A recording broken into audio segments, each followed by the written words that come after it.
ആദ്യമായിട്ട് വായിക്കാം. വേണ്ട, യഹൂദ്യൻ ചിലർ 8 മണി വായിച്ചു. ഹൃദയങ്ങളെ അറിയുന്ന ദൈവം നമുക്ക് തന്നതുപോലെ അവർക്കും പരിശുദ്ധാത്മാവിനെ കൊടുത്തുകൊണ്ട് സാക്ഷി നിന്നു. വിശ്വാസത്താൽ അവരുടെ ഹൃദയങ്ങളെ ശുദ്ധീകരിച്ചതിനാൽ നമുക്ക് അവർക്കും തമ്മിൽ ഒരു വ്യത്യാസവും വെച്ചിട്ടില്ല. ആകയാൽ നമ്മുടെ പിതാക്കന്മാർക്കും നമുക്കും ചുമക്കുവാൻ കഴിഞ്ഞിട്ടില്ലാത്ത നുകം ശിഷ്യന്മാരുടെ കഴുത്തിൽ വയ്ക്കുവാൻ നിങ്ങൾ ഇപ്പോൾ ദൈവത്തെ പരീക്ഷിക്കുന്നതെന്ത്? കർത്താവായ യേശുവിന്റെ കൃപയാൽ രക്ഷ പ്രാപിക്കുമെന്ന് നാം വിശ്വസിക്കുന്നത് പോലെ അവരും വിശ്വസിക്കുന്നു. ആമേൻ, സ്തോത്രം, ഹല്ലേലൂയ. ഇവിടെ ആമേൻ സഭയുടെ ആ വളർച്ചയുടെ ആരംഭകാലം ഘട്ടമാണ്. ഹല്ലേലൂയ. ജാതികളിലേക്ക് സുവിശേഷം എത്തുന്ന കാലഘട്ടത്തിലുണ്ടായ ഒരു തർക്ക സംഗതിയെ കുറിച്ചാണ് പറഞ്ഞിരിക്കുന്നത്. ഹല്ലേലൂയ. ഹല്ലേലൂയ, ആമേൻ. നമ്മളിപ്പോ വായിച്ച 8-ാം വാക്യത്തിൽ പറയുന്നത്, ഹൃദയങ്ങളെ അറിയുന്ന ദൈവം നമുക്ക് തന്നതുപോലെ അവർക്കും പരിശുദ്ധാത്മാവിനെ കൊടുത്തുകൊണ്ട് സാക്ഷി നിന്നു. വിശ്വാസത്തിൽ അവർ ഹൃദയങ്ങളെ ശുദ്ധീകരിച്ച് നമുക്കും അവർക്കും തമ്മിൽ ഒരു വ്യത്യാസവും വെച്ചിട്ട്. ആകയാൽ നമ്മുടെ പിതാക്കന്മാർക്കും നമുക്ക് ചുവപ്പാൻ കഴിഞ്ഞിട്ടില്ലാത്ത നുകം ശിഷ്യന്മാരുടെ കഴുത്തിൽ വെപ്പാൻ നിങ്ങൾ ഇപ്പോൾ ദൈവത്തെ പരീക്ഷിക്കുന്നത്. കർത്താവ് യേശുവിന്റെ കൃപയെ രക്ഷ പ്രാപിക്കുന്നത് നാം വിശ്വസിക്കുന്നത് പോലെ അവരും വിശ്വസിക്കുന്നു. ഹല്ലേലൂയ, ആമേൻ. അങ്ങനെ അവിടെ ഒരു സംഭവം വരുന്നത് വെച്ച് കഴിഞ്ഞാൽ, ഹല്ലേലൂയ, ആമേൻ, ജാതികളായിട്ടുള്ള പരിച്ഛേദന ഏൽക്കണം എന്നൊരു സമ്പ്രദായം കൊണ്ടുവരികയാണ് അവർ ചെയ്യുന്നത്. ഹല്ലേലൂയ. അപ്പൊ നമ്മുടെ കർത്താവ് യേശു ക്രിസ്തുവിലുള്ള രക്ഷ എന്ന് പറയുന്നത് ആമേൻ ശരീരത്തിൻ്റെതായ ഒരു പ്രവൃത്തികളാലും അല്ല എന്നാണ് പൗലോസും ബർന്നബാസും തർക്കിക്കുന്നത്. ഹല്ലേലൂയ. ഹല്ലേലൂയ, അവിടെ അവരോട് പറയുന്ന കാര്യം എന്ന് വെച്ച് കഴിഞ്ഞാൽ അവർ നമ്മൾക്ക് വിശ്വാസത്താലാണ് രക്ഷ ലഭിച്ചതെങ്കിൽ അവർക്കും വിശ്വാസത്താലാണ് രക്ഷ ലഭിക്കേണ്ടത്. അല്ലാത്ത ആവശ്യമില്ലാത്ത നുകങ്ങൾ ഒന്നും അവരുടെ മേൽ വെച്ച് കൊടുക്കരുത് എന്നാണ് ഹല്ലേലൂയ. അപ്പൊ ഇത്രയും കൃത്യമായി നമ്മുടെ വചനത്തിൽ ഇവിടെ ഉള്ളപ്പോഴും ഇന്നും ചില നുകങ്ങൾ ജനത്തിന്റെ മേൽ വെച്ചു കൊടുക്കുന്നുണ്ട്. ഒത്തിരി പേരുടെ രക്ഷയെ തടയുന്ന സംഭവങ്ങൾ നമുക്കറിയാം, അല്ലെ? ഏറ്റവും വലിയ ഒന്നാമത്തെ കാര്യം ആഭരണം. ഹല്ലേലൂയ. അപ്പൊ ഒത്തിരി പേരെ രക്ഷയ്ക്ക് അത് തടസ്സമായിട്ടുണ്ട്, ഇന്നും തടസ്സമായിക്കൊണ്ടിരിക്കും. പലരും ഹല്ലേലൂയ രക്ഷയിലേക്ക് വരാതിരിക്കുന്നതിന്റെ കാരണം ആഭരണം ഊരാൻ മടിയായിട്ടല്ല പലർക്കും. ഹല്ലേലൂയ. പക്ഷേ ഇത് ഊരി കഴിയുമ്പോഴത്തേന് ഹല്ലേലൂയ എല്ലാവരും ഒരു ഐഡന്റിഫിക്കേഷൻ ആകുക ചെയ്യുന്നത്. ഒരു കമ്മലും മാലയൊക്കെ ഇല്ലാത്ത ഒരാളെ കണ്ടു കഴിഞ്ഞാൽ നമുക്ക് പെന്തക്കോസ്താന്ന് ഹല്ലേലൂയ നമുക്ക് ഒരൊറ്റ നോട്ടത്തിൽ മനസ്സിലാകും. പക്ഷെ അല്ലാത്ത ആൾക്കാരെ കണ്ടു കഴിഞ്ഞാൽ ഹല്ലേലൂയ അത് മനസ്സിലാകത്തില്ല. പക്ഷെ അവരോട് സംസാരിച്ചാൽ നമുക്ക് മനസ്സിലാവും ഹല്ലേലൂയ, അല്ലെങ്കിൽ കൽപ്പസമയം നിന്ന് കഴിഞ്ഞാൽ നമുക്ക് മനസ്സിലാവും ഹല്ലേലൂയ. അപ്പൊ ഇതുപോലെ ഹല്ലേലൂയ അങ്ങനെ ചില കാര്യങ്ങൾ ഹല്ലേലൂയ ഞാൻ പറയും ദൈവത്തിന്റെ കർത്താവ് യേശു ക്രിസ്തുവിലുള്ള രക്ഷ വിശ്വാസം മൂലമാണ്. വിശ്വസിക്കുന്നത് നിങ്ങൾക്ക് ആകാം. അവിടെ ആ ഷണ്ണനോട് ഹല്ലേലൂയ ഫിലിപ്പോസ് പറയുന്ന വാക്യം ഹല്ലേലൂയ അപ്പം വെള്ളം കാണുന്നതിലും എനിക്ക് സ്നാനപ്പെടുന്നതിലും തടസ്സമുണ്ടോ എന്ന് ചോദിക്കുമ്പോൾ ഫിലിപ്പോസ് അവിടെ പറയുന്ന കാര്യം വിശ്വസിക്കുന്നുവെങ്കിലാകാം. അപ്പൊ വിശ്വസിക്കുന്നവർക്കാണ് ഹല്ലേലൂയ വിശ്വാസ സ്നാനം കൊടുക്കേണ്ടത്. പക്ഷെ അല്ലാതെ ചട്ടങ്ങളും പ്രമാണങ്ങളും വെച്ചിട്ടുള്ളതല്ല. ഇവിടെ തർക്കസംഗതി വരുന്നത് വെച്ചാൽ യഹൂദയിൽ ചിലർ വന്ന് നിങ്ങൾ മോശ കൽപ്പിച്ച ആചാരം അനുസരിച്ച് പരിച്ഛേദന കേൾക്കാൻ രക്ഷപ്രാപ്തൻ കഴിയില്ല സഹോദരന്മാരെ ഉപദേശിച്ചു. അവരുടെ ഉപദേശം എന്താ? കർത്താവ് യേശു ക്രിസ്തു പറയാത്തൊരു ഉപദേശം അവിടെ കൊണ്ടുവരിക. മോശ കൽപ്പിച്ച ആചാരമായി പരിച്ഛേദന ഏൽക്കാൻ നിങ്ങൾക്ക് രക്ഷപ്രാപിപ്പാൻ കഴിയില്ല. പരിച്ഛേദന ശരീരത്തിനല്ല വേണ്ടുന്നത്, ഹൃദയത്തിനാണ് വേണ്ടുന്നതെന്ന് ഹല്ലേലൂയ നമുക്ക് കൃത്യമായി നമുക്കറിയാം. അതിനു മുമ്പ് തന്നെ ഹല്ലേലൂയ അവിടെ അവരുടെ ഒരു തർക്ക സംഗതി വന്നപ്പോ തന്നെ പറയുന്നു അധികം ഭാരം ഒന്നുകൊണ്ട് മേൽ വെച്ചു കൊടുക്കല്, ശ്വാസം പൊട്ടി ചത്തത് ഹല്ലേലൂയ ഇതൊക്കെ ഉപേക്ഷിക്കണം, രക്തം ഇതൊക്കെ ഉപേക്ഷിക്കണമെന്ന് മാത്രം, ബാക്കിയുള്ള ഇല്ലാത്ത കാര്യങ്ങളൊന്നും ഭാരങ്ങളൊന്നും വെച്ചു കൊടുക്കരുത്. കാരണം ദൈവത്തിന്റെ കർത്താവ് യേശുക്രിസ്തുവിന്റെ വചനത്തിൽ എന്ത് പറയുന്നല്ലോ, കർത്താവ് യേശുക്രിസ്തു എന്ത് പറഞ്ഞിട്ടുണ്ടോ അതാണ് നമ്മൾ പ്രവർത്തിക്കേണ്ടത്. അല്ലാതെ ഹല്ലേലൂയ മാനുഷ്യമായി കൊണ്ടുവരുന്ന ചട്ടങ്ങളും മാനുഷ്യമായി കൊണ്ടുവരുന്ന നിയമങ്ങളുടെയും പിന്നാലെയല്ല. അത് വെച്ചിട്ട് ചില ചട്ടക്കൂടുകൾ പണിഞ്ഞു വെക്കുന്നുണ്ടെന്നും ഹല്ലേലൂയ. ഞാൻ പണ്ടൊരിക്കപ്പോഴും ഞാൻ പറഞ്ഞു, ഞാനൊരു സഭയിൽ ഹല്ലേലൂയ ഞാൻ കണ്ടത് വെച്ചാൽ ആ സഭയിലെ ഹല്ലേലൂയ ഭിത്തിയില് ഹല്ലേലൂയ ഭിത്തിയിൽ ഇങ്ങനെ ഒരുപാട് ടൈപ്പ് നമ്മൾ ഈ വഴിവക്കിലൊക്കെ നമ്മൾ ഈ പ്രതിമ കച്ചവടക്കാരെ കാണാറുണ്ട്. ഒരുപാട് ഡിഫറെന്റ് ടൈപ്സ് ഓഫ് പ്രതിമ അവരുടെ മുമ്പിൽ ഇരിപ്പുണ്ടാവും. നമ്മൾ റോഡ് കൂടെ പോകുമ്പോൾ കാണണം. അതുപോലെ കുറെ ടൈപ്പ് ബൊമ്മ ഹാളിൽ, കുറെ ടൈപ്പ് പ്രതിമകൾ ഇങ്ങനെ ആ മതിലിന്മേൽ ആ വോളിൽ ഇങ്ങനെ ഇരിക്കുകയാണ്. നേരെ അതൊന്നും ഇരിക്കുക, ഒന്നും രണ്ടു മൂന്നും അല്ല, കുറേ ഇരിക്കുകയാണ്. ഞാൻ വിചാരിച്ചു, കർത്താവ് ഇതെന്താണ് ഇവിടെ ഇത്രയും പ്രതിമ ഇരിക്കുന്നതിന്റെ കാര്യം? ഹാലെ, അപ്പൊ ദൈവം പറഞ്ഞത്, ഇവിടെ ഇരിക്കുന്ന ജനത്തിന്റെ ഹൃദയത്തുള്ള വിഗ്രഹങ്ങളായിരിക്കുന്നു. ഹല്ലേലൂയ. അപ്പൊ ഈ ഇത്രയും വിഗ്രഹം വെച്ചുകൊണ്ടിരിക്കുന്ന ജനം ഇരിക്കുന്ന സഭയ്ക്കുള്ളിൽ ആ സഭയ്ക്ക് ഒരു വിടുതലേ ഇല്ല.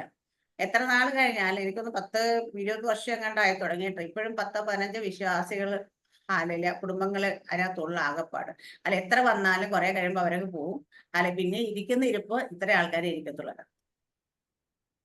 ഹല്ലേലൂയ. കാരണം എന്താന്ന് വെച്ചാൽ അവരുടെ ഉള്ളിലിരിക്കുന്ന വിഗ്രഹങ്ങൾ മാറണം. ഹല്ലേലൂയ. അപ്പൊ ആ വിഗ്രഹങ്ങൾ എന്തൊക്കെയാണ് അവരുടെ, ചിലപ്പോൾ അവരുടെ ഉള്ളിലുള്ള ആഗ്രഹങ്ങളായിരിക്കും വിഗ്രഹങ്ങളായിട്ടിരിക്കുന്നത്, ചിലപ്പോൾ അവരുടെ ഉള്ളിലുള്ള ചിന്തകളായിരിക്കും, അല്ലെങ്കിൽ ചില കാര്യങ്ങളായിരിക്കും വിഗ്രഹങ്ങളായിട്ടിരിക്കുന്നത്. അപ്പൊ അത് വെച്ചിട്ട് അതിനുള്ളിൽ ഇരുന്ന് കഴിഞ്ഞാൽ ഹാലേലൂയ, അതിനുള്ളിൽ ഒരു വളർച്ച ഉണ്ടാകത്തില്ല. മറ്റുള്ളവർ വന്നാൽ അവിടെ നിൽക്കാൻ കഴിയത്തില്ല. കാരണമെന്ന് വെച്ചാൽ ഹാലേലൂയ, മറ്റൊരാൾ വരുമ്പോഴത്തേന് അതും ഇതും തമ്മിൽ ഒത്തുപോകത്തില്ല. ഹല്ലേലൂയ.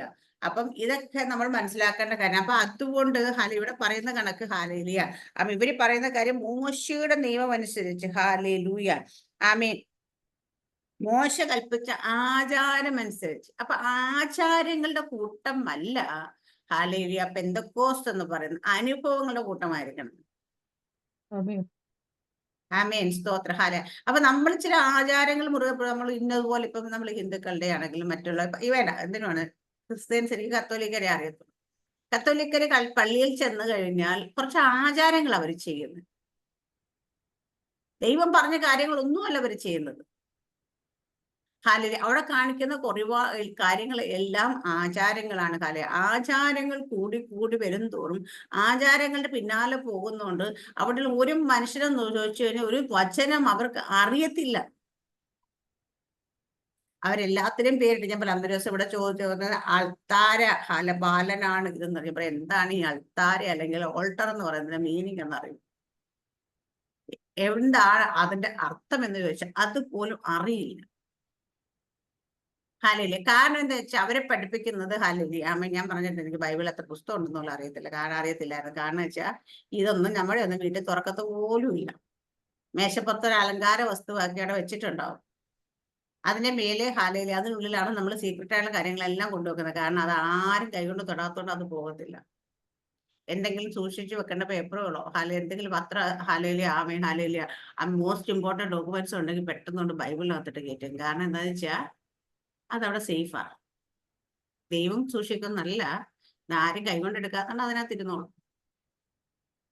ഹല്ലേലൂയ.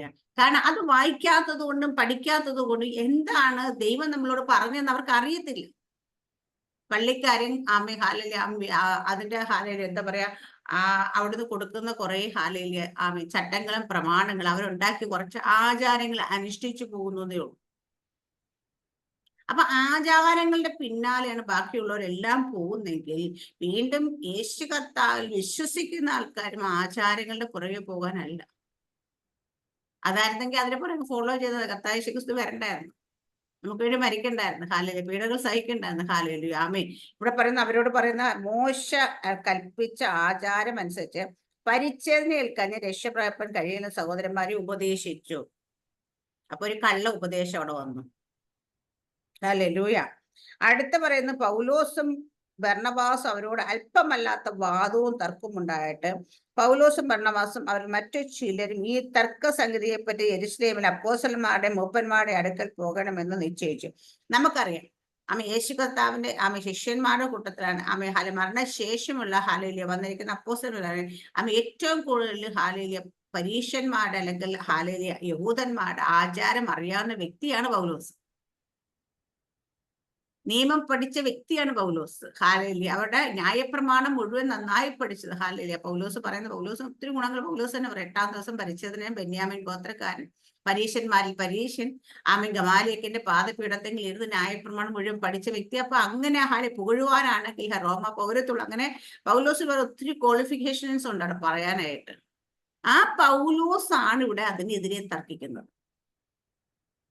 അപ്പൊ ഹാലേലൂയ ആമേ അതിനെക്കുറിച്ച് വ്യക്തമായും കൃത്യമായും നല്ല അറിവുള്ള മനുഷ്യനാണ് പറയുന്നത് ഇത് തെറ്റാണ്. ആമേൻ ഹാലേലൂയ. ആമേ അത്രത്തോളം പാണ്ഡിത്യമുള്ള അത്രത്തോളം അറിവുള്ള ഹാലേലൂയ ആമേൻ ആമേ ഹാലേലൂയ വ്യക്തിയാണ് അവിടെ തർക്കിക്കുന്നത്. ഹാലേലൂയ. കഴിഞ്ഞ ദിവസം ഞാൻ നമ്മുടെ ഒരു സഹോദരനോട് സംസാരിച്ചപ്പോൾ വളരെ എല്ലാവരും ഒത്തിരി ബഹുമാനിക്കുകയൊക്കെ ചെയ്യുന്നു. വളരെ ഫേമസ് ആയ ഒരു ദേവദാസൻ ഹാലേലൂയ, ഞാൻ പേര് പറയുന്നില്ല. അദ്ദേഹത്തിന്റെ പേര് ഹാലേലൂയ ആമേ പറഞ്ഞ അദ്ദേഹം ഇങ്ങോട്ട് പറയല്ലേ എൻ്റെ തന്നെ എനിക്ക് അദ്ദേഹത്തിന്റെ ടീച്ചിങ് ഇഷ്ടമല്ല എന്ന് എന്നോട് പറഞ്ഞു. ഹാലേലൂയ. കാരണം പഠിപ്പിക്കല് ശരിയല്ല എന്ന്. ഹാലേലൂയ. ഒത്തിരി 10-50 വർഷം എക്സ്പീരിയൻസ് ഉള്ളതാണ്. അപ്പൊ ഞാൻ പറഞ്ഞു അതിനകത്ത് എനിക്ക് യോജിപ്പില്ലാത്തൊരു വ്യക്തിയാണ് ഹാലേലൂയ, ചില പഠിപ്പിക്കലിലൊക്കെ. ഹാലേലൂയ. അപ്പൊ ഞാൻ പറഞ്ഞു അത് ശരിയാണ്, നമുക്കത് ഇഷ്ടമല്ല. ഇഷ്ടപ്പെടുന്ന കുറെ പേരുണ്ടാകുമായിരിക്കുമല്ലോ, അത് ആ വഴിക്ക് പൊക്കോട്ടെ എന്ന് പറയും. കാരണം വെച്ചാൽ സാധാരണക്കാരായ ആൾക്കാർ ഹാലേലൂയ ആമേൻ മനുഷ്യർക്ക് ഹാലേലൂയ ദൈവം ഇന്ന് ബുദ്ധി ജ്ഞാനവും കൊടുത്തിട്ടുണ്ട്. ഇന്നത്തെ കാലത്ത് ഹാലേലൂയ ആരെങ്കിലും എന്തെങ്കിലും പറഞ്ഞാൽ അത് ഹാലേലൂയ ഇങ്ങനെ അങ്ങോട്ട് പോകത്തില്ല, വിഴുങ്ങിക്കൊണ്ട് പോകത്തില്ല. കാരണം അവർക്കത് ശരിയാണോ തെറ്റാണോ എന്ന് പരിശോധിക്കാനുള്ള എല്ലാ മാർഗങ്ങളും ഇന്നുണ്ട്, അല്ലേ? അപ്പോസ്തല പ്രവൃത്തി തന്നെ പറയുന്നുണ്ട്, ഒരു കൂട്ടരെ കുറിച്ച് പറയുന്നുണ്ട് പൗലോസ് അത് അങ്ങനെ തന്നെയാണോ എന്ന് അവർ ദിനം പ്രതി ഉറപ്പുവരുത്തി, പരിശോധിച്ച് ഉറപ്പുവരുത്തുന്നു. Amen hallelujah. അവരെ കുറിച്ച് അവർ പറയുന്നത് ആരാ ആമേ സഹോദരന്മാർ ഉടനെ രാത്രി തന്നെ പൗലോസും ശീലാസനെയും ബെരോയ്ക്ക് പറഞ്ഞയച്ചു. അവിടെ എത്തിയാറെ അവർ യഹൂദ പള്ളിയിൽ പോയി അവർ തെസ്സലോനിക്കയിൽ ഉള്ളവരെക്കാൾ ഉത്തമന്മാരായ ബെരോക്കയിലുള്ളവരെ കുറിച്ച് പറയുന്നത്. തെസ്സലോനിക്കുള്ളവരെക്കാൾ ഉത്തമന്മാരായിരുന്നു. അവർ വചനം പൂർണ്ണ ജാഗ്രതയോടെ കൈക്കൊണ്ടതല്ലാതെ അത് അങ്ങനെ തന്നെയെന്ന് ദിനം പ്രതി തിരുവെഴുത്തുകളെ പരിശോധിച്ചു പോന്നു. അപ്പൊ കേൾക്കുന്നത് അങ്ങനെ തന്നെയാണോ എന്ന് ദിനം പ്രതി തിരുവെഴുത്തുകളെ പരിശോധിച്ചു. ഇപ്പൊ ആര് പ്രസംഗിച്ചാലും നമുക്ക് കൺഫ്യൂഷൻസ് ആമേ നമുക്ക് ചിലപ്പോൾ ചില സംശയങ്ങളൊക്കെ വരാം. വന്നു കഴിഞ്ഞാൽ അത് വെച്ചോട് പോയി കിടന്ന് ഉറങ്ങരുത് നിങ്ങൾ. അത് അങ്ങനെ തന്നെ ആണോ എന്ന് പരിശോധിച്ചുറപ്പ്. അപ്പൊ നമുക്ക് പരിശോധിച്ചുറപ്പ് വരുത്താനായിട്ട് അല്ല ബൈബിൾ നമ്മുടെ കയ്യിൽ തന്നിട്ടുണ്ടെന്നതിനെക്കാട്ടി നമുക്ക് കൂടുതലായിട്ട് പരിശുദ്ധാത്മാവിനെ നമുക്ക് തന്നിട്ടുണ്ട്. നമ്മൾ പരിശുദ്ധാത്മാവിന്റെ ചോദ്യങ്ങൾ ചോദിച്ചാൽ പരിശുദ്ധാത്മ നമുക്ക് ഉത്തരം പറയും. എനിക്ക് അങ്ങനെ പരിശുദ്ധാത്മ തന്നെ എന്റെ സംശയങ്ങളൊക്കെ തീർത്ത് തന്നേക്കുന്നത്. അതുകൊണ്ട് എനിക്ക് നല്ല ഉറപ്പാണ്, ഞാൻ കേട്ടേക്കുന്ന ആൻസർ ഒക്കെ കൃത്യമായിരിക്കുന്നത്. കാരണം പരിശുദ്ധാത്മാവിനുള്ള ആർക്കും വചനം വിവേചിച്ചിടാൻ കൃത്യമായി പറ്റത്തില്ല. ഹാലയിലും. അപ്പൊ അതുകൊണ്ടാണ് ഞാൻ ചിലരൊക്കെ എന്തൊക്കെ തലത്ത് നിന്ന് പറഞ്ഞാലും ഞാൻ പറയില്ല അതല്ല കറക്റ്റ്, ഇതാണ് കറക്റ്റ് എന്ന് പറയും. കാരണം വെച്ച് കഴിഞ്ഞാല് പരിശുദ്ധാത്മ നമുക്ക് തന്നതാണ്. അതിനെ നമ്മൾ മുറുകെ പിടിക്കുക തന്നെ വേണം. ഹാലലിയ. അപ്പൊ ഇവിടെ അവരുടെ എന്നിട്ട് അവരെ സഭയിൽ അപ്പോസ്തലന്മാരും മൂപ്പന്മാരും അടുക്കൽ പോകണമെന്ന് നിശ്ചയിച്ചു. സഭ അവരെ യാത്ര അയച്ചവർ ഫൊയ്ക്കയിലും ശമരിയയിലും കൂടി കടന്ന് ജാതികളുടെ മാനസാന്തരം അറിയിച്ച് സഹോദരന്മാർക്ക് മഹാസന്തോഷം വരുത്തി. അവർ യെരൂശലേമിൽ എത്തിയാറെ സഭയും അപ്പോസ്തലന്മാരും മൂപ്പന്മാരും അവരെ കൈക്കൊണ്ടു. അപ്പൊ സഭ അപ്പോസ്തലന്മാരും മൂപ്പന്മാരും ഹല്ലേലൂയ അവരെ കൈക്കൊണ്ടു. ദൈവം തങ്ങളോട് കൂടെ ഇരുന്ന് ചെയ്തതൊക്കെയും അവർ അറിയിച്ചു. എന്നാൽ പരീക്ഷപക്ഷത്ത് നിന്നും വിശ്വസിച്ചവർ ചിലർ എഴുന്നേറ്റ് അവരെ പരിച്ഛേദന കഴിപ്പിക്കുകയും മോശയുടെ ന്യായപ്രമാണം ആചരിപ്പാൻ കൽപ്പിക്കുകയും വേണമെന്ന് പറഞ്ഞു. അപ്പൊ അവിടെയും പരീക്ഷന്മാര് ചിലർ എഴുന്നേറ്റ് മോശയുടെ ന്യായപ്രമാണം ഹാലേലൂയ അവിടെ പറഞ്ഞ ശരീരം എഴുന്നേറ്റ് അവരെ പരിച്ഛേദന കഴിപ്പി മോശയുടെ ന്യായപ്രമാണം ആചരിപ്പാൻ കൽപ്പിക്കുകയും വേണം. അപ്പൊ മോശയുടെ ന്യായപ്രമാണം ആചരിപ്പാൻ കൽപ്പിക്കും. ഹല്ലേലൂയ. അപ്പൊ ഇവിടെ അവര് തർക്കിക്കുന്നതും കൽപ്പിക്കുക ചെയ്യുന്നത് എന്താന്ന് വെച്ചാൽ ചില ആചാരങ്ങളിലൂടെ പോകാൻ വേണ്ടിയിട്ടാണ്. കഴിഞ്ഞ ദിവസം മോളെന്നോട് ഞങ്ങളിങ്ങനെ യാത്ര ചെയ്യുമ്പോഴാണ് അവളുടെ ഡൗട്ടുകളൊക്കെ വരുന്നത് വെച്ചാൽ അമ്മ ന്യായപ്രമാണം ഹാലേലൂയ യേശപ്പച്ചും വന്നിട്ട് ന്യായപ്രമാണമൊക്കെ എന്താ ചെയ്തോ അതോ അതാ. അപ്പൊ ഞാൻ പറഞ്ഞു യെസ്, ന്യായപ്രമാണത്തെ കുറിച്ച് യേശപ്പച്ചും പറഞ്ഞത് ഞാൻ ന്യായപ്രമാണത്തെ നീക്കുവാനല്ല നിവർത്തിപ്പാൻ അത്രേ വന്നതെന്നാണ്. അപ്പൊ ന്യായപ്രമാണം സകലം നിവർത്തിച്ചു. ഹാലേലൂയ. കാരണം എല്ലാം അനുസരിച്ച് തന്നെ യേശു കർത്താവ് ജീവിച്ചത്. ഹാലേലൂയ. പക്ഷേങ്കിൽ യേശു കർത്താവിന്റെ ഹാലേലൂയ മരണത്തോടു കൂടി ന്യായപ്രമാണത്തിന്റെ സകല ബലവും കഴിഞ്ഞു. അപ്പൊ നമ്മളോട് ന്യായപ്രമാണം ആചരിക്കാനല്ല യേശുപ്പച്ചൻ പഠിപ്പിക്കുന്നത്. ഹാലേലൂയ വിശ്വാസത്താലാണ്. ഹാലേലൂയ. അപ്പൊ യേശുക്കത്തെ പൗരോഹിത്യ ശുശ്രൂഷ കഴിഞ്ഞ് ഒരുപാട് കാര്യങ്ങൾ യേശുക്കത്തെ മരണത്തോട് ഈ ലോകത്ത് മാറ്റി. പക്ഷെ അതൊന്നും ഇന്നും മാറ്റാതെ മുറുകെ പിടിച്ചിരിക്കുന്നവരാണ് ഒന്ന് യഹൂദന്മാര് ഇന്ന് പലരും. ഹാലേലൂയ. അല്ലേ? പൗരോഹിത്യ ശുശ്രൂഷ കഴിഞ്ഞു. കാരണം എന്താ? ദൈവത്തിനും ജനത്തിനും ഇടയിൽ ഹാലേലിയ അവിടത്തെ ഒരു നടുച്ചുമർ അതങ്ങ് ഇടിച്ചു കളഞ്ഞു. ഇനി ഒരു പുരോഹിതന്റെ ആവശ്യമില്ല. പോയി ഇടിവിന്ന് രക്തം കൊണ്ട് പോയി തളിക്കേണ്ട കാര്യമില്ല. നമുക്ക് അത് ധൈര്യത്തോടെ കൃപാസനത്തിലേക്ക് അതിധൈര്യത്തോടെ എപ്പോൾ വേണമെങ്കിലും കടന്നു ചെല്ലാനായിട്ടുള്ള വഴി ഓപ്പൺ ആക്കിയിട്ടാ പോയത്. ഹല്ലേലൂയ. അപ്പൊ ന്യായപ്രമാണം മുഴുവൻ നിവർത്തിച്ച കർത്താവ്. ഹല്ലേലൂയ. അപ്പൊ ന്യായപ്രമാണം മനുഷ്യനായി പിറന്ന ആർക്കും നിവർത്തിപ്പാൻ കഴിയാത്തപ്പോൾ യേശു കർത്താവ് മനുഷ്യ രൂപത്തിലും സാദൃശ്യത്തിലും വന്ന് അത് മുഴുവൻ നിവർത്തിച്ചു. അബ്രഹാമിനോട് പറഞ്ഞ സകല വാഗ്ദത്തങ്ങളും സ്വന്തമാക്കി അത് നമുക്ക് നൽകി തന്നു. എങ്ങനെയാ? ആത്മാവെന്ന ഏക വാഗ്ദത്തത്താൽ. അപ്പൊ അതുകൊണ്ട് ആണ് പറയുന്നത് അവിടെ നമ്മൾ വീണ്ടും പോയിട്ട് ഒരു ആചാരം അനുഷ്ഠാനങ്ങൾ ചെയ്യേണ്ട കാര്യമില്ല. ഇന്ന് പെന്തക്കോസ്ത് സഭയിൽ പലതും ആചാരമായിട്ട് അനുഷ്ഠാനമായിട്ട് കടന്നു പോകുന്നു. വീണ്ടും അത് ചെയ്യേണ്ട കാര്യം. അപ്പൊ ഞാൻ ഇപ്പൊ ഈവൻ നമ്മൾ ചില ഡിസിപ്ലിൻ ആയിട്ട് ചില കാര്യങ്ങൾ സഭയിൽ കടന്നു പോകാൻ ചില കാര്യങ്ങൾ ചെയ്യാറുണ്ട്. ഇപ്പൊ നമ്മൾ സഭയിൽ ചെന്ന് ആദ്യം പ്രാർത്ഥിക്കും, പിന്നെ പാട്ട് പാടും, പിന്നെ വീണ്ടും സാക്ഷ്യം പറയും, പിന്നെ പ്രാർത്ഥനാ വിഷയങ്ങൾ പറയും. അങ്ങനെ പക്ഷെ ഇതൊരു ചട്ടം പോലെ സങ്കീർത്തന പ്രബോധനം ഉണ്ടാകും, ഇതൊക്കെയുണ്ട്. പക്ഷേ ഇതിനെക്കാട്ടിയൊക്കെ ഇമ്പോർട്ടന്റ് ആണ് ദൈവത്തിന്റെ ശബ്ദം കേൾക്കുക എന്നുള്ളത്. ആമേൻ, സ്തോത്രം. കാരണം നമുക്ക് ദൈവത്തിന്റെ ശബ്ദം ഇല്ലാതെ മുൻപോട്ട് പോകാൻ കഴിയത്തില്ല. നമ്മുടെ കുഞ്ഞുങ്ങൾ പലയിടങ്ങളിലേക്ക് കടന്നു പോകും. ആമേൻ. അപ്പൊ അവിടേക്കൊക്കെ കടന്നു പോകുന്ന സമയത്ത് നമ്മുടെ കുഞ്ഞുങ്ങൾക്ക് ദൈവശബ്ദം കേൾക്കുന്നവരാണ്, അല്ലെങ്കിൽ ദൈവത്തിന്റെ വചനവുമായിട്ട് ബന്ധമുള്ളവരാണ്. കഴിഞ്ഞ ദിവസം നമ്മുടെ എന്റെ ഒരു ഷോർട്ട് മെസ്സേജ് ഞാൻ കണ്ടു. അപ്പൊ പറഞ്ഞ് പാപം ചെയ്യാതിരിക്കാൻ വേണ്ടി എങ്ങനെ സാധിക്കുന്നു മനുഷ്യർക്ക്? എങ്ങനെയാണ് പാപത്തെ ജയിക്കല്? ടെംപ്റ്റേഷന് ജയിക്കാൻ നമുക്ക് കഴിയുന്നത്. ടെംപ്റ്റേഷന് ജയിക്കാൻ കഴിയണമെങ്കിൽ നിരന്തരമായി നമ്മൾ പ്രാർത്ഥിക്കുന്നവരായിരിക്കണം, അതുപോലെ വചനം വായിക്കുന്നവരായിരിക്കണം. വചനം വെറുതെ വായിച്ചാൽ പോരാ. പറയുന്ന ഡിലൈറ്റ് ഇൻ വേർഡ് എന്ന് പറഞ്ഞാൽ അപ്പൊ നമ്മൾ വചനത്തിൽ തന്നെ രസിക്കുന്നവരായിരിക്കണം. അപ്പൊ വചനവും പ്രാർത്ഥനയും ഉള്ളൊരു മനുഷ്യനെ ടെംപ്റ്റേഷനിലേക്ക് പോകാതെ പ്രലോഭനങ്ങളിലൂടെ കടത്തിവിട്ട് പാപത്തിലേക്ക് കൊണ്ടുപോകാതെ കഴിയും. അവനെ പിടിച്ചു നിർത്താൻ കഴിയും. പലരും പാപം ചെയ്യുന്നതിന്റെ കാര്യം അവർ പ്രാർത്ഥിക്കുന്നവരായിട്ട് പോലും അവരുടെ ഉള്ളിൽ വചനമില്ലെങ്കിൽ അവർ പെട്ടെന്ന് ടെംപ്റ്റേഷനിലേക്ക് വീണു പോകും. കാരണം വചനം ഇതിന്റെ ഇടയിൽ കയറണം. ഒരു വിഷയം മുൻപിലേക്ക് വരുമ്പോൾ നമ്മളത് കാണുമ്പോൾ ചില സിഗ്നൽസ് നമുക്ക് നമ്മുടെ ബോഡി നമുക്ക് തരുമ്പം ഇത് വേണമെന്ന് ആഗ്രഹിക്കുന്ന സമയത്ത് തന്നെ വചനം അതിനെ കട്ട് ചെയ്യണം. അത് വചനം ഉണ്ടെങ്കിലേ പറ്റത്തുള്ളൂ. അപ്പൊ നമ്മുടെ കുഞ്ഞുങ്ങൾ പ്രാർത്ഥിക്കുന്നവരാണ്, നമ്മുടെ കുഞ്ഞുങ്ങൾ വചനം വായിക്കുന്നവരും മെഡിറ്റേറ്റ് ചെയ്യുന്നവരാണെങ്കിൽ, അവർ പരിശുദ്ധാത്മാവരുടെ ഉള്ളിൽ ഗൈഡ് ചെയ്യാനായിട്ട് ഉള്ളവരാണെങ്കിൽ നമുക്ക് ഭയപ്പെടേണ്ട കാര്യമില്ല. ഇല്ലെങ്കിൽ എന്താ പറ്റുക? പെട്ടെന്ന് പിശാചിന് ഇവരെ തെറ്റിക്കാൻ പറ്റും. ഈ ലോകം അതുപോലെ ആയിക്കൊണ്ടിരിക്കുക. അതുപോലെ ആയിക്കൊണ്ടെന്നല്ല, ഇപ്പൊ അതുപോലെ നമ്മൾ പോലും മൃതന്മാരെ പോലും തെറ്റിച്ച് കളയുന്ന കാലഘട്ടത്തിൽ നിൽക്കുന്നതാണ് വചനം, അല്ലെ? അപ്പൊ ഇവിടെ പറയാം, അവിടെ അതുകൊണ്ട് ചട്ടങ്ങളിലൂടെ ആചാരങ്ങളിലൂടെ അല്ല നമ്മുടെ കുഞ്ഞുങ്ങളെ കൊണ്ടുപോകേണ്ടത്. അവര് ആചാരങ്ങളെ മാറ്റിവെക്കണം.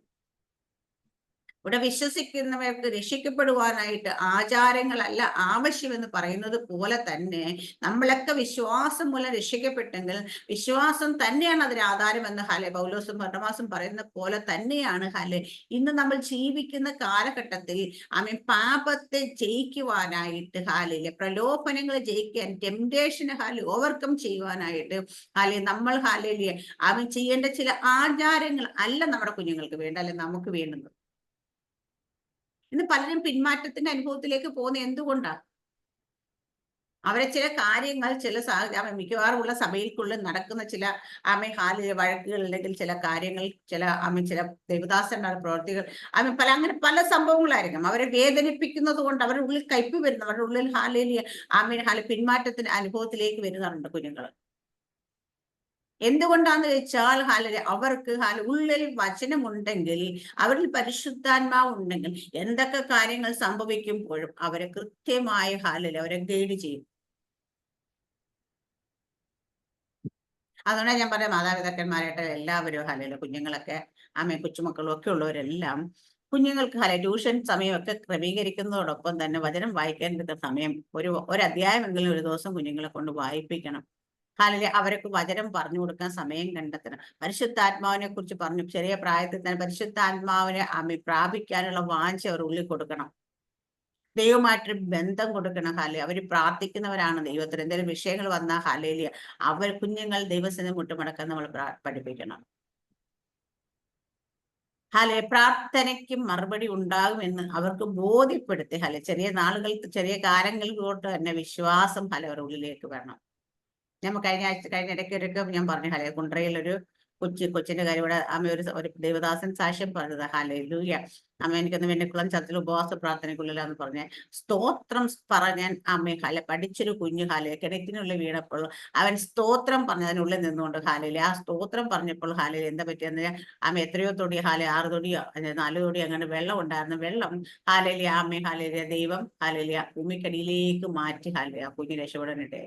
അപ്പൊ സ്തോത്രത്തിന് അത്ര പവർ ഉണ്ടെന്ന് കുഞ്ഞുങ്ങളെ പറഞ്ഞ് നമ്മൾ പഠിപ്പിക്കണം. ആ കുഞ്ഞിനോട് ഫയർഫോഴ്സിന്റെ ആൾക്കാർ വന്നപ്പോ എന്താ മോനെ സംഭവിച്ചെന്ന് ചോദിച്ചപ്പോൾ ഞാൻ സ്തോത്രം പറഞ്ഞുകൊണ്ടിരുന്നപ്പോൾ വെള്ളം താഴേക്ക് പോകുന്നുണ്ടായി.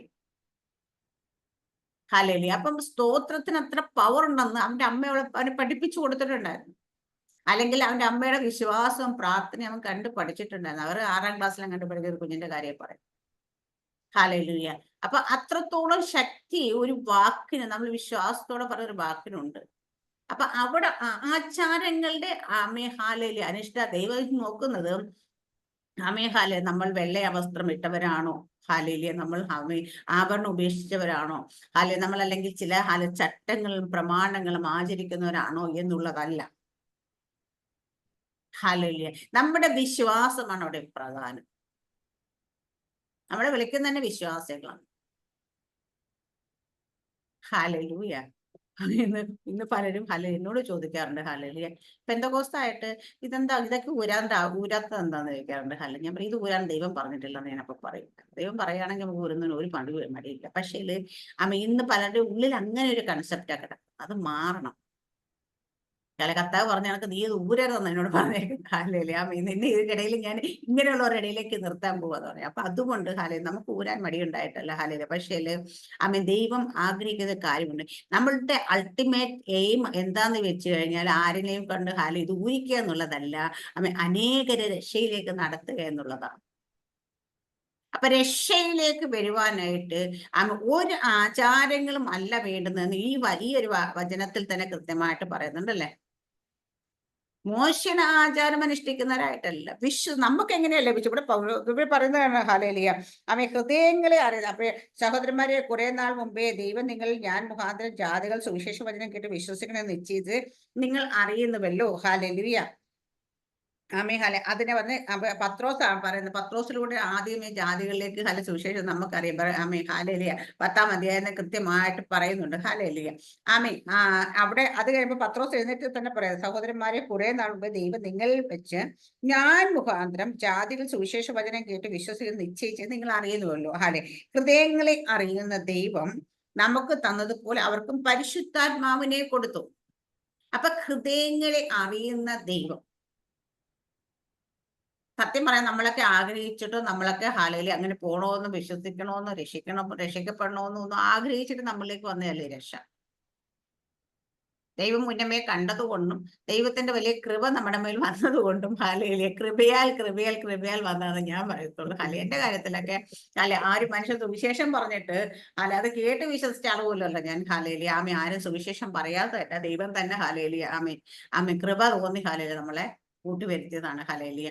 അപ്പൊ ഞാൻ ബീനസിസ്റ്റർ പഠിച്ചപ്പോൾ പറഞ്ഞു, ഞാൻ രക്ഷിക്കപ്പെടാൻ കാരണമായ ഒരു മുഖാന്തരമായത് മനോജ എന്നെ സഭയിലേക്ക്. മനോജ് ഞങ്ങളുടെ കൂടെ ഉണ്ട്. പക്ഷെ മനോജ് എന്നോടൊരു സുവിശേഷം പറഞ്ഞിട്ടില്ല. ഇത് എന്താ രക്ഷ എന്താന്ന് പോലെ. മനോജൊക്കെ പെന്തക്കോസ്തക്കാരനായിരുന്നു ഒന്ന്. 10 വർഷങ്ങൾക്ക് മുമ്പ് രക്ഷപ്പെട്ടു. പക്ഷെ അവിടെ ചെന്ന് കഴിഞ്ഞ് ഞാനിത് എന്താന്ന് മനസ്സിലാക്കുകയാണെങ്കിൽ മനോജൊക്കെ ഇങ്ങനെയാണോ ഹല്ലേലൂയ എന്ന് നമുക്ക് തോന്നിപ്പോയി. ഇത് പലരും ഞാൻ പറയാം, എന്റെ 10-25 വർഷം മുമ്പ് സുഹൃത്ത് വിളിച്ചിട്ട് ഞാൻ അന്നേ രക്ഷിക്കപ്പെട്ടു. ഞാൻ പറയാം, അയ്യോ എനിക്കത് അറിയത്തില്ലായിരുന്നു. കാരണം ഇവർക്ക് എന്താണ് രക്ഷയെന്നോ അവർ രക്ഷിക്കപ്പെട്ടവരാണെന്നോ രക്ഷയിൽ ഇങ്ങനെ വ്യത്യാസങ്ങളുണ്ടോ ഒന്നും അവർ പറഞ്ഞിട്ടില്ല നമ്മളോട്. അപ്പൊ നമുക്ക് ഇത് എന്താണ്, ഞാൻ പറയാം, പെന്തക്കോസ്തിന്റെ പ്രത്യേകത എന്താന്ന് പോലും അറിയാത്തൊരു വ്യക്തിയായിരുന്നു ഞാൻ.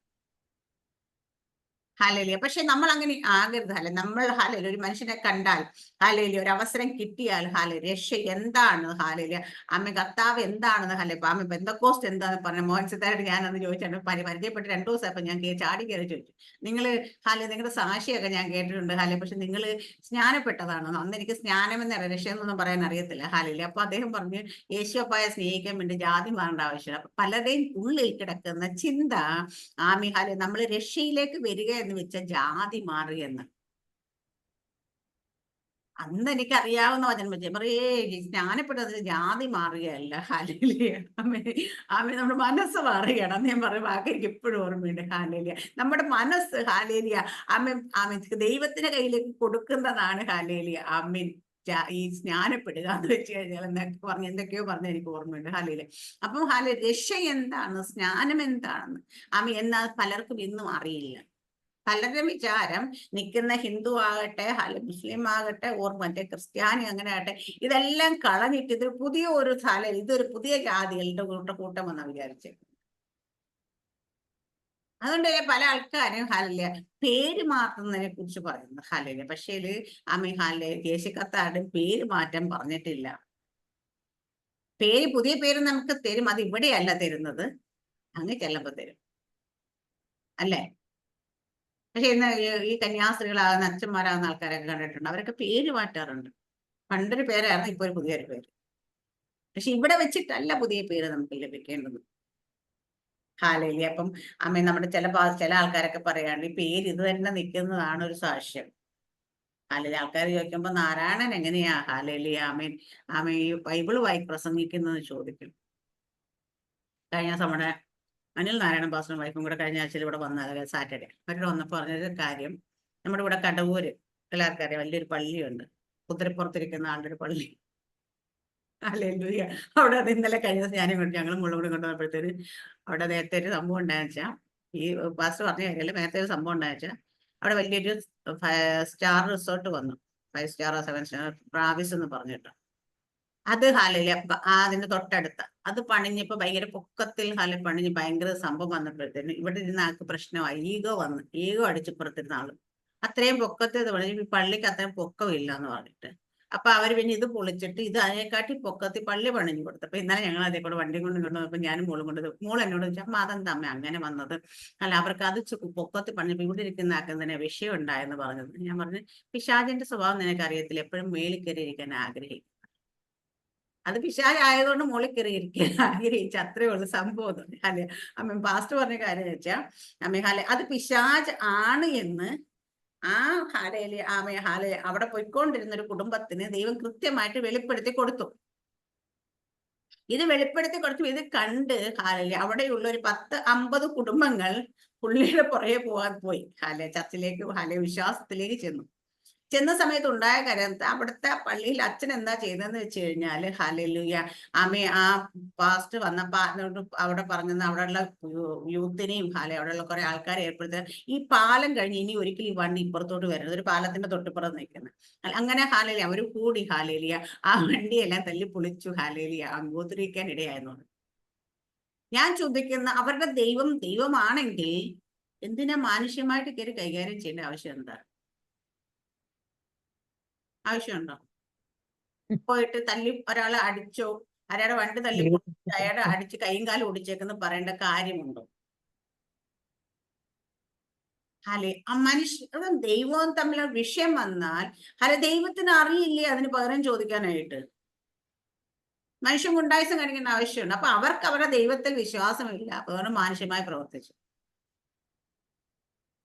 നമ്മുടെ പഴയ നിയമത്തിൽ ഗിദെയോന്റെ അപ്പൻ പറയുന്നൊരു കാര്യമുണ്ട്, ഈ യാഗപീഠം പൊളിച്ചു കളഞ്ഞ് നിന്റെ മകനാണ്, അവനോട് നമ്മൾ ഇതാക്കണം. അപ്പൊ അപ്പൻ ചോദിച്ചു, അത് പൊളിച്ചത് അവൻ പൊളിച്ചെങ്കിൽ ഹല്ലേലൂയ ദൈവം അവനോട് ചോദിക്കട്ടെ, മനുഷ്യരാണ് അതിനു വേണ്ടി ചോദിക്കാൻ വരുന്നത് ചോദിക്കുന്ന പാവമുണ്ടല്ലേ?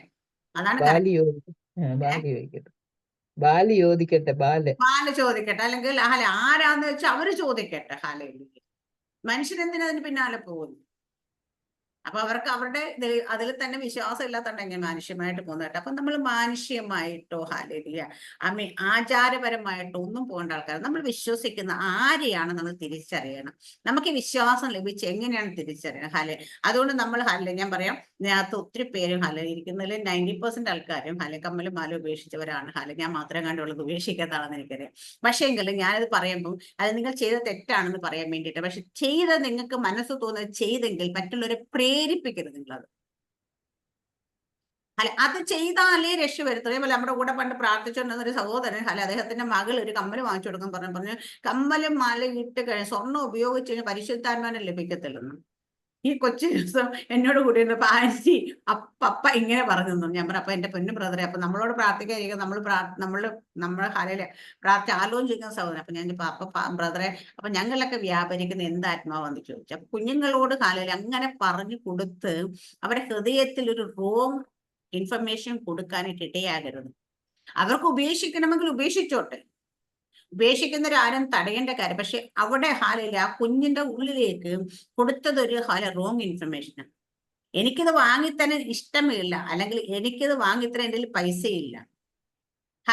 ഇതാണ് അവിടെ പറഞ്ഞു കൊടുക്കേണ്ടത്.